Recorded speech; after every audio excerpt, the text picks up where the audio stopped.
All right, the time has come, if you haven't already, to put some respect on Brigham Young University's name. They improved to 7-0, 4-0 in the Big 12 so far this season. A magical run for them.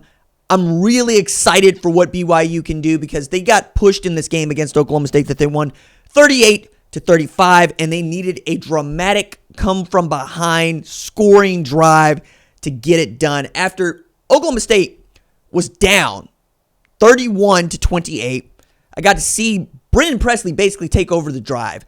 It went for 8.5 minutes. It ended with him in the end zone. He had an outstanding night. He finishes tonight 5 catches, 43 yards, and a TD. And on top of this, we finally got to see some of the Ollie Gordon, if not all of the Ollie Gordon that we thought we would see from last year this year. He had 16 carries for 107 yards. He averaged 6.7 yards per carry with 2 TDs. And it looked like they had this game well and truly in control. And it also looked like they were going to be the team that was the first to knock off BYU. If for no other reason than check the scoreboard, man. They have not given up 21 and a half to anybody. And they did that to Oklahoma State. They had just beaten Arizona like they stole something, 41-19. We all know what they did to Kansas State, 38-9. But this game felt a little bit different because Garrett Rangel showed something that BYU is going to have to fix when they play other people, which is that if you have that extra man, we can run our quarterback and we can have success on this. And he was having success. He had 5 carries for 77 yards before he went down with an injury that forced Mike Gundy to put Alan Bowman back into the lineup. And the Alan Bowman that I saw all of last year has just gone away. He's 11-19 for 92 yards with a TD and a pick in this one.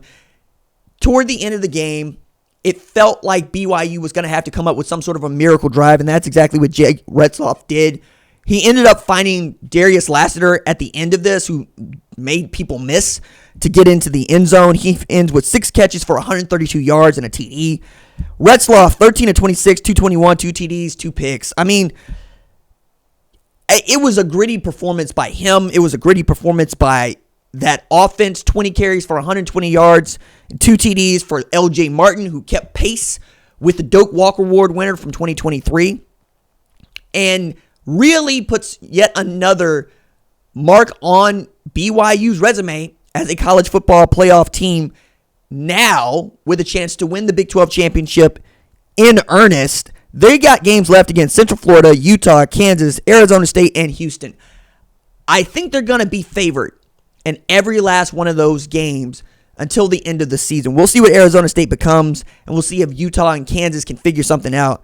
But for the most part, they get UCF next week, and then they get a bye before they got to make it happen for the last 4 games. A BYU who is undefeated has the chance to finish as the number 3 team, I think, in the College Football Playoff Selection Committee's final rankings, especially if they win the Big 12 championship. If you got an undefeated SEC team, Texas, or you got an undefeated Big 10 team, Oregon, Indiana, Penn State, it's hard to justify BYU being there because BYU reminds me a lot of 2022 Texas Christian. They're blowing people out, but they're also finding ways to win games that they should otherwise lose. Does that make for a team that's going to win the national championship? Well, if Texas Christian is the demarcation point, then no.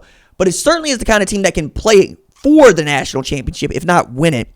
And they have a guy, man. I was not really enthusiastic about what Jake Retzloff was capable of at all. And really, I didn't think I saw much. The Southern Methodist game, still to me, up until this point, had been the hardest game they've had to play. And then you got an Oklahoma State team that found its identity, going back to running the football, going back to handing the ball to Zero and saying, make it happen, and finding a way to try to get Garrett Rangel free and take advantage of some things you saw on that defense that led you to believe that your quarterback could have success running the football and force BYU to adapt. For Oklahoma State, though, this sucks. I mean, you're 0-4 in Big 12 play, and now we're looking at a losing record for the Oklahoma State Cowboys, who are 3-4 this season. Best you can do is 8-4, but that's if you finish the season with every single win, every single game you play is a win. Left, they got Baylor, who They could beat Arizona State. We'll see. Texas Christian. We'll see. Texas Tech. Probably not.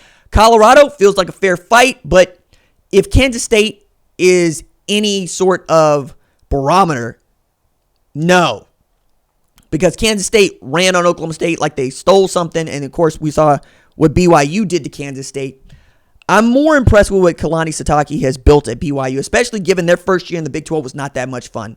And they didn't seem like a football team that was having that much fun. You got to take it back to 2020, the last time when we thought that BYU was legitimately awesome. And that ended with a legitimately awesome season, but also with a quarterback that was selected in the first round, first 5 picks, is Zach Wilson.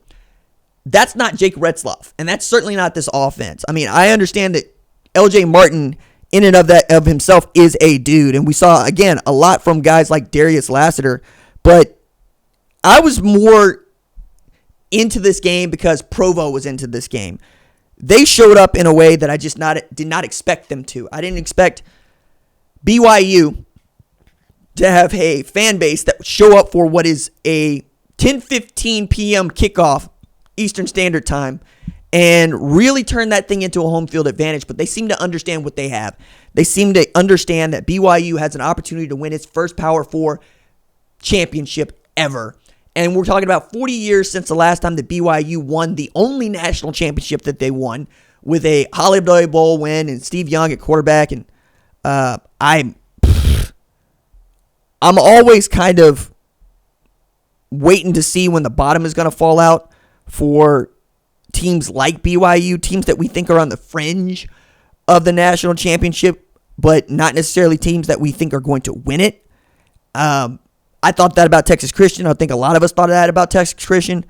It's also, you got to take it back to Lavelle Edwards. Before Kalani Sitake, the last time we felt this good about what the quarterback was going to be and who the quarterback, that's not Steve Young on that 84 team. That's Robbie Bosco. Sorry, Robbie. I'm not trying to take your national championship away. That's on me. That's my bad. I'm still very much wanting to find out what the Big 12 is all about, because now Iowa State and BYU are your undefeateds, and they feel like top 10 teams, but just barely. And if Iowa State and BYU get to play in the Big 12 championship game, I'm going to watch the hell out of that. I just don't know that everybody else is, because BYU and Iowa State are tier 3 programs inside the Power 4, depending on who you talk to, right? But again, doesn't take away from anything that BYU has done so far. I think I'm going to have a real conundrum about where I'm going to rank them when my top 25 comes out on Sunday, but let's enjoy this thrilling game that really BYU came back to win with like 12 seconds left on the clock, and what I thought was just going to be a loss for them. You're down 4. You got to go get 6. You got less than 90 seconds to play, and they still found a way to make it happen. Jake Retzloff found a way to make it happen. Excited for BYU and what this season has already done for them, but what it could also bring in the future.